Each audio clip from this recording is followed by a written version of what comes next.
بسم اللہ الرحمن الرحیم۔ السلام علیکم۔ پرانے زمانے کی بات ہے کہ ایک ایسا بیوقوف نائی تھا جو کوئی کام بھی سیدھا نہیں کر سکتا تھا، حتیٰ کہ بال کاٹتے وقت وہ کان کاٹ دیتا تھا اور حجامت کرتے وقت گلا۔ نتیجہ یہ ہوا کہ اس کا سارا کام ٹھپ ہوتا چلا گیا اور وہ اپنی چیز بیچ کر گزارے کرنے پر مجبور ہو گیا۔ رفتہ رفتہ ایسا وقت آیا کہ اس کے گھر میں صرف 2 چیزیں ہی باقی بچی، اس کا استرا اور اس کی بیوی، اور یہ فیصلہ کرنا دشوار تھا کہ ان میں سے زیادہ تیز کون ہے۔ ایک دن نائی کی بیوی اسے بیوقوفیوں پر طعنے دے رہی تھی کہ وہ بے بسی سے بولا، یہ سب بار بار کہنے کا کیا فائدہ ہے، میں تو ان سے متفق ہوں، کبھی خود سے کچھ نہیں کما سکتا اور میں کبھی بھی کسی کو کمانے نہیں دوں گا۔ یہ حقیقت ہے کہ اگر تم کام نہیں کر سکتے تو بھیک مانگو، میں بھوکا نہیں مرنا چاہتی۔ بادشاہ کے محل میں جا کر اس سے کچھ مانگو، شہزادے کی شادی ہو رہی ہے، بادشاہ غریبوں میں خیرات بانٹ رہا ہے، بادشاہ سے کہو کہ تمہیں بھی کچھ دے دے۔ پھر ایسا ہی کیا اور بادشاہ کے محل پہ جا کر اس سے کہا کہ وہ نائی کو بھی کچھ دے دے۔ کچھ بھی کیا دے دوں؟ بادشاہ نے پوچھا۔ اب نائی کی بیوی نے یہ تو نہیں بتایا تھا کہ اس سے کیا مانگنا چاہیے، اور اپنی دماغ سے کچھ بھی سوچ نہیں سکتا تھا، اور اس نے پریشان ہو کر کہا، کچھ بھی دے دیں، کچھ زمین دے دوں؟ بادشاہ نے پوچھا۔ یہ سن کر نائی کی جان میں جان آئی، وہ بھی کچھ مسئلے سے باہر نکلا۔ وہ بولا، کوئی بھی زمین دے دے۔ بادشاہ نے اسے شہر سے باہر ایک اجڑی زمین دینے کا حکم دے دیا۔ نائی گھر واپس پہنچا تو بیوی نے پوچھا، تمہیں کیا ملا ہے؟ جلدی دو تاکہ میں روٹی خرید کر لاؤں۔ نائی نے زمین کا بتایا تو وہ آگ بگولا ہو گئی اور اس سے خوب ڈانٹا کہ ایسی غیر آباد زمین ہمارے کس کام کی؟ نائی بولا، زمین زمین ہوتی ہے، وہ کہیں نہیں جائے گی اور ہمارے پاس رہے گی۔ کیا تم سے زیادہ بیوقوف کوئی دوسرا ہے؟ زمین کا کیا فائدہ؟ ہم اس میں کچھ کاشت نہیں کر سکتے۔ کیا تمہارے پاس ہل چلانے کے لیے بیل ہے؟ بیوی نے غصے سے کہا۔ نائی منہ لٹکا کر بیٹھ گیا، مگر چلاک بیوی سوچنے لگ گئی کہ کیا کرے۔ آخرکار اس نے ایک منصوبہ بنایا اور نائی کو لے کر اپنی زمینوں پر چلی گئی۔ اس کے بعد اس نے نائی کو کہا کہ وہ بھی اس کی نقل کرے اور خود غور سے جگہ جگہ زمین کو دیکھنے لگی، مگر جیسے ہی کوئی آدمی ان کے قریب آتا وہ ایسے بیٹھ جاتی جیسے کچھ بھی نہیں کر رہی ہو۔ اسی زمین کے قریب جنگل میں 7 چور رہتے تھے۔ وہ سارا دن دیکھ رہے کہ نائی اور اس کی بیوی چھپ کر زمین میں کچھ تلاش کر رہے ہیں۔ جب شام ڈلی، ایک چور نائی کے پاس گیا اور اس سے پوچھنے کی کوشش کرنے لگا، اس سے کس چیز کی تلاش ہے؟ نائی کی بیوی نے پہلے تو کچھ دیر ٹال مٹول کی، پھر گویا تھک کر کہنے لگی، یہ زمین میرے دادا کی ہے، انہوں نے یہاں اشرفیوں کی 5 دیگیں دفن کی ہیں، مگر ہمیں ان کی صحیح جگہ بتانے سے پہلے ہی فوت ہو گئے۔ اب ہم وہ تلاش کر رہے ہیں، تم کسی سے بھی یہ بات مت کرنا، ورنہ وہ دیگیں تلاش کر کے لے جائے گا اور ہم محروم رہ جائیں گے۔ چور نے وعدہ کیا کہ وہ کسی کو بھی نہیں بتائے گا، مگر شام ڈھلے جب نائی اور اس کی بیوی گھر چلے گئے تو چور اپنے ساتھیوں کو لے کر آیا اور ساتوں مل کر اپنے بیلوں سے ہل چلا کر خزانہ تلاش کرنے لگے۔ صبح تک کھیتوں کی ایسی حالت ہو گئی جیسے اس میں 7 مرتبہ ہل چلا دیا گیا ہو، مگر انہیں کچھ بھی نہیں ملا۔ اگلی صبح نائی کی بیوی نے سارے کھیت میں ہل چلا دیکھا تو بہت خوش ہوئی، اور پھر وہ بیج ادار لے کر آئی اور زمین میں ہل بہت اچھا چلا تھا تو فصل بھی بہت اچھی ہوئی تھی۔ نائی کی بیوی نے تمام قرضے چکا دیے اور پھر بھی اتنے پیسے بچ گئے کہ اس نے کچھ سونا خریدا اور ایک مٹکے میں چھپا دیا۔ جب چوروں نے یہ دیکھا تو وہ بہت غصے میں آ گئے اور پھر وہ نائی کے گھر گئے اور اس سے کہنے لگے کہ ہمیں فصل میں کچھ حصہ دو کیونکہ ہم نے ہل چلایا تھا۔ نائی کی بیوی ہنسی اور کہنے لگی، تمہیں بتایا تھا کہ زمین میں سونا ہے لیکن وہ تمہیں نہیں ملا، اب وہ سونا گھر میں مٹکے میں چھپایا ہوا ہے لیکن وہ تمہیں نہیں ملے گا۔ اس پر چوروں نے کہا، اگر تم سیدھے طریقے سے ہمارا سونا نہیں دو گے تو ہم خود لے لیں گے، بے شک آج رات دیکھ لینا۔ نائی کی بیوی نے پھر انکار کیا اور چور واپس چلے گئے، لیکن ایک چور گھر میں چھپ گیا تاکہ رات کو اپنے ساتھیوں کے لیے دروازہ کھول دے۔ نائی کی بیوی نے اپنی آنکھ کے گوشے سے اسے چھپتے ہوئے دیکھ لیا۔ نائی چوروں سے بہت ڈرا ہوا تھا۔ اس نے اپنی بیوی سے پوچھا، تم نے سونا کہاں چھپایا ہوا ہے؟ بیوی بولی، ایسی جگہ چھپایا ہے کہ وہ کسی کو نہیں ملے گا، باہر کے دروازے کے ساتھ رکھے مٹکے میں مٹھائیوں کے نیچے چھپا دیا ہے۔ چور یہ سن کر بہت خوش ہوا۔ آدھی رات کو وہ مٹکا لے کر فرار ہو گیا۔ سب چور مل کر جنگل میں پہنچے اور مال تقسیم کرنے کی تیاری کرنے لگے۔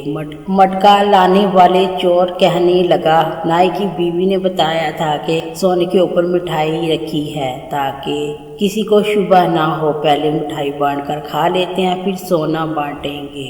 جنگل میں اندھیرا تھا۔ چوروں نے مٹکے میں سے ٹال مٹول کر کے مٹھائی نکالی اور کھانے کو منہ میں ڈالی اور ساتھ ہی تھو تھو کر کے تھوکنے لگے۔ نائی کی بیوی نے مٹکے میں مٹھائی کی بجائے بکری کی مینگنیاں ڈالی تھی۔ سب چوروں کو بہت غصہ چڑھا۔ اگلی صبح وہ نائی کے گھر پہنچے اور فصل میں اپنا حصہ مانگنے لگے۔ نائی کی بیوی ان کی شکلیں دیکھ کر ہنسنے لگی۔ اس پر وہ بولے، تم نے 2 مرتبہ ہمیں بیوقوف بنا دیا، اب تمہاری باری ہے۔ یہ کہہ کر وہ تن تناتے ہوئے چل دیے۔ جاتے جاتے ایک چور گھر کے کونے میں چھپ گیا اور نائی کی بیوی نے اس مرتبہ بھی اسے چھپتے ہوئے دیکھ لیا۔ نائی نے پریشان ہو کر پوچھا، تم نے سونا کہاں چھپایا ہے؟ گدے کے نیچے تو نہیں چھپایا لیا؟ نائی کی بیوی نے اسے تسلی دی، میں اتنی بیوقوف نہیں ہوں، سونا محفوظ ہے، میں نے اسے باہر نیم کے درخت کے نیچے اونچی شاخوں میں پوٹلی بنا کر چھپا دیا ہے۔ چور یہ سن کر بہت خوش ہوا۔ رات کو جب سب سو گئے تو وہ اپنی پناہ گاہ سے نکلا اور اپنے ساتھیوں کو بتایا۔